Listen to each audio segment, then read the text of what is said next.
Heavyweight boy, and Tank hit that nigga. He hit him so hard that he was on the top of the rope just like this. Paul's brother to be in there and be able to last with a smaller man, a smaller, older, greater fighter who's mostly was concentrating on defense more than just offense. Gervonta Davis has taken his training intensity to new heights, going toe-to-toe with heavyweights in preparation for his clash against Jake Paul. He's showing no restraint, trading powerful blows with opponents who outweigh him by a significant margin. During one particularly fierce sparring session, Davis unleashed such a devastating punch that the heavyweight he faced was reportedly left stunned, a clear sign of the power Tank is bringing into this fight. But tell people what happened. Man, I was about to spar. Before I was about to spar Tank, he was sparring this big boy. A heavyweight. Heavyweight boy. And Tank hit that nigga. He hit him so hard that he was on the top of the rope just like this. Gervonta Tank Davis is making waves once again, this time by dominating heavyweights in grueling sparring sessions. Famous for his explosive power in the lightweight and super lightweight divisions, Davis is proving that size has no control over strength. Recent footage shows him unleashing razor-sharp combinations with incredible speed and precision, forcing much larger opponents to stay on the defensive.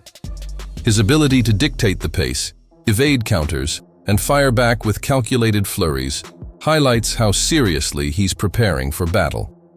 Every movement reveals a fighter sharpening not only his power, but also his stamina, essential qualities for facing a bigger, stronger rival like Jake Paul.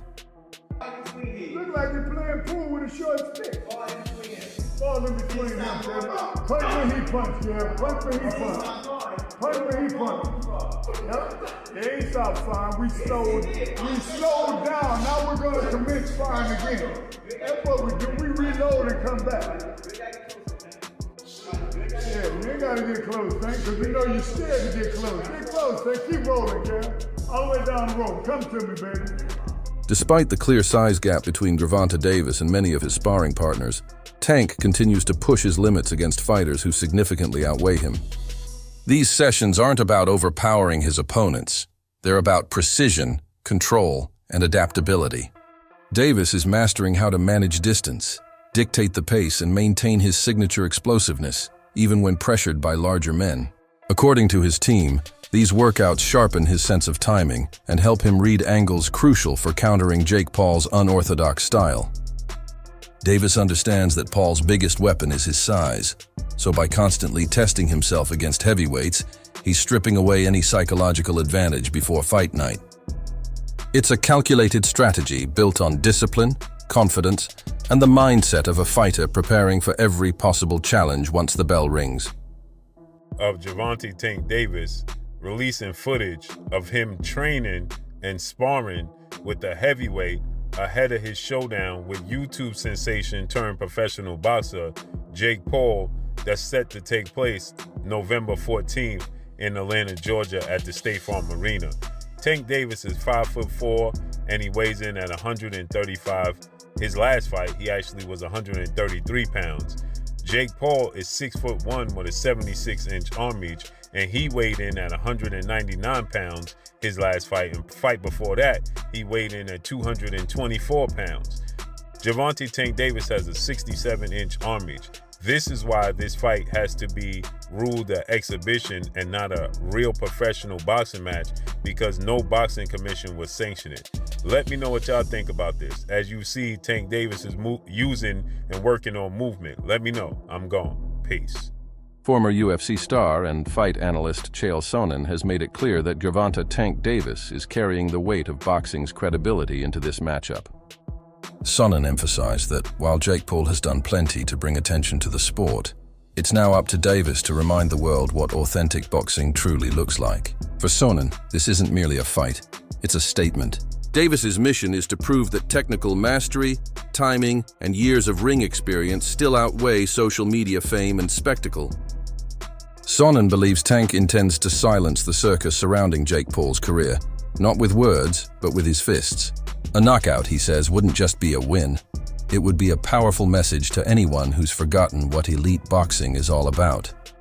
Which is to let anybody know that's listening that it doesn't make any difference, that boxing is a real sport. My skills versus your skills, of which I have an abundance of and of which you have none of. My life's commitment and dedication versus a second or third or fourth thought in the world of priority on your list. And I used to believe those things. Now, I go back far enough in MMA that I've had my eyes open a number of times. The fact that karate was so incredibly useless, or the fact that Jeet Kune Do was so incredibly useless, like these were not things that I would have bet on when I was in high school.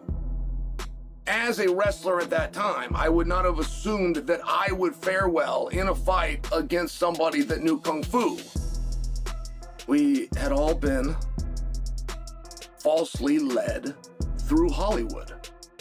Not through competition, not through sport, not through understanding of the game, but just through Hollywood. We were told that those guys were the most dangerous guys. So,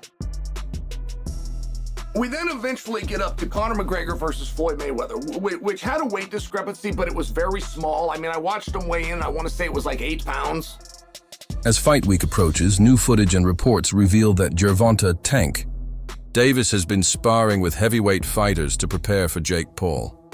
These sessions are anything but light drills. They're full-intensity battles designed to push Tank past his limits.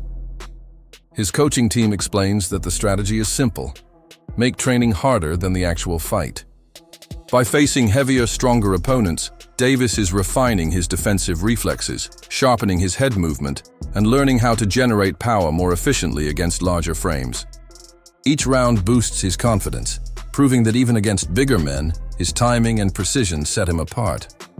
It's an unconventional yet highly effective approach, one that shows just how seriously he's taking Jake Paul as a real and dangerous challenge.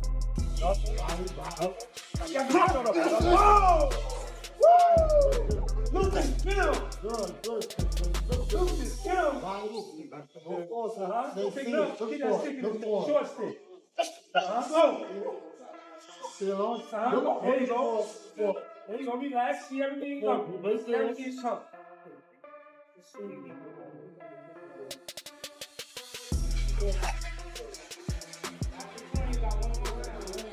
Renowned boxing trainer Teddy Atlas has weighed in, calling Gervonta Tank Davis one of the most powerful and technically gifted fighters in the sport today. Atlas addressed the ongoing debate about Jake Paul's size advantage, insisting it will mean little once the bell rings. He believes Davis's experience against elite competition gives him an edge Paul simply can't replicate. Throughout his career, Tank has faced every style imaginable, from counter-punchers and pressure fighters to taller opponents and defensive specialists. In contrast, Jake's resume still lacks battles against true boxing veterans. Atlas added that those wondering, "What if Jake lands one big shot?" are missing the bigger picture. According to him, Davis's greatest strength isn't just power, it's his ability to adapt under pressure, something that clearly separates a seasoned fighter from an entertainer stepping into the ring for show. Who, yeah, he's smaller, but he's a top fighter, he can punch, and he's fighting a guy who's not a top pro fighter, who's bigger. What if he hits him on the chin? What if he hits him on the chin? It'll wind up selling. And that's what'll wind up selling it. The what if. What if Tank makes him do a cha-cha? He hits him on the chin, and Jake Paul, we're gonna find out if he can dance. Whoa, whoa, whoa, whoa. You know, do the cha-cha. That's what's gonna sell it. And you can't argue that what if. You can't. I know I get to places that other people will go and everything else that just dismiss stuff because it's easier to do that, it's safer to do that. You don't have to bows and arrows coming at you from people that argue with you because you did that, but I don't care. I've had bows and arrows my whole life. I don't care. But that's true. That what if What if this guy who is a real good puncher, who is one of the best fighters in the world right now, what if he hits him? What if he makes a miss and he counters him? Or he jumps up in the air. Bang! And he hits him. Sid Terrace was a great fighter. No, not the 1700s, but years ago. And Cus D'Amato told me he loved Sid Terrace. He said, Teddy, he used to jump up in the air and hit you with 3 jabs. I said, whoa, man, Sid Terrace. All right, anyway, look, I can't finish without saying that it did invoke some memories and thoughts that we've been here before in a different way, where Jake Paul's brother fought Mayweather. That's not forget. And I'm not saying I like that either. I mean, first of all, Mayweather was past his prime. He was already retired. He was older, everything, but he's still the great Mayweather. And Mayweather was fighting a guy, what was it, 50-pound difference, 60-pound difference, whatever it was. And that size made a difference. It allowed Jake Paul's brother to be in there and be able to last with a smaller man, a smaller, older, greater fighter who's mostly was concentrating on defense more than just offense. Thanks for watching this video. Make sure to subscribe, hit the bell icon, and stay locked in for more video.